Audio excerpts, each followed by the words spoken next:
How to download and install Snapchat on Android device. Hi everyone, welcome back to our channel.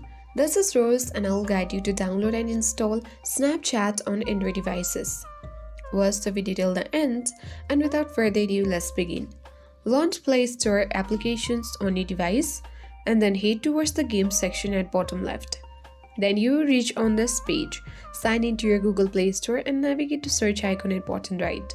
Now search for this Snapchat and then you will reach on this page where you will get a Snapchat application. Make sure you choose the official Snapchat app. Now tap on install button. So depending upon your space on your Android device and the internet connection speed, it will take a few time in order to download and install. After it has been downloaded and installed, it will appear on your home screen. You can easily access Snapchat and log in or sign up into it.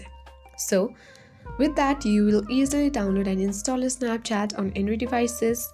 Thanks for watching and I'll see you in the next video.